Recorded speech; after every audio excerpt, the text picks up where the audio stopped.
നീ അത് നോക്ക്, എൻ്റെ കൈറ്റായിട്ട് നോക്ക്, എന്നിട്ട് ബാക്കി പറയും. എന്തായാലും എൻ്റെ നോക്കി എങ്ങനെ ഇത്രയും നല്ല രസം നീ നോക്കിയിട്ട് പറഞ്ഞാൽ മതി. നീ നോക്കിയിട്ട് പറഞ്ഞാൽ മതി. എങ്ങനെയുണ്ട് നോക്കിയിട്ട് പറഞ്ഞാൽ മതി. നീ കണ്ടോ? നീ കണ്ടിട്ട് പറയും, ബാക്കി കണ്ടിട്ട് പറയുന്നു. ഓക്കെ, കണ്ടിട്ട് ബെറ്റടിക്കുന്നു. നീ ബെസ്റ്റ് നോക്കിയോ. ചിലപ്പോ ഈ വീഡിയോ എന്തായാലും ഇട്ടോളൂ. എന്തായാലും ഇടേണ്ട പേരും എന്തായാലും ഇടേണ്ട പേരും നോക്കിയോ.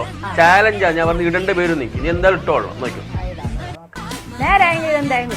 എന്റെ ടാങ്ക് ക്ലീനിങ്ങിന്റെ വീഡിയോ കണ്ടിട്ട് ചാച്ച കാസൈനവ് അങ്ങനെ ചാച്ച ടാങ്ക് ക്ലീൻ ചെയ്യാൻ വേണ്ടി ഒരു ടീംസിനെ വിളിച്ചിട്ടുണ്ടായി. എന്റെ ടാങ്ക് കഴിയ ടീംസിനെ വിളിച്ചിട്ട് ചാച്ച കിട്ടിയിട്ടുണ്ടായിട്ടാ. അങ്ങനെ ചാച്ച വേറൊരു ടീംസിനെ വിളിച്ചത് ടാങ്ക് ക്ലീൻ ചെയ്ത്. എന്റെ ടാങ്കിലത്തെ കച്ചറ കണ്ടിട്ട് യോറെല്ലാം എന്നെ കളിയാക്കിനെ. അപ്പൊ യോറ ടാങ്കിന്റെ അവസ്ഥ നോക്കറൊന്നും ഞാൻ പറഞ്ഞത് വെറുതെ നേരാന്ന്. എല്ലാത്തിനും ഞാൻ കയ്യോടെ പിടിച്ചത്. ചളി വെള്ളം നോക്കറോ, കറുത്ത വെള്ളം. എന്റെ അടുത്ത് ചോന്ന വെള്ളം ഉണ്ടായിരുന്നു. ഇത് കറുത്ത വെള്ളമാണ് ഉണ്ടായിരുന്നു. ചാച്ചാനെ കുറ്റം പറഞ്ഞിട്ട് കോണമില്ല. ഇത് ചാച്ചാനെ ഹൈറ്റിലുള്ള ഒരു ടാങ്കാണ് ഉണ്ടായിരുന്നത്. അപ്പൊ അതുകൊണ്ട് ഇത് ക്ലീൻ ചെയ്യാൻ ഭയങ്കര പാടായിരുന്നു. അപ്പൊ യോറ് പറഞ്ഞത് നല്ല പാന ക്ലീൻ ചെയ്ത്. കാസർഗോഡ് ജില്ലയിൽ മൊത്തം ഒരു സർവീസ് അവൈലബിൾ ആണ്. അപ്പോൾ എന്തായാലും നിങ്ങൾ പെട്ടെന്ന് തന്നെ വിളിച്ചു. അവരുടെ നമ്പർ ഞാൻ ഇവിടെ കൊടുക്കുന്നുണ്ട്.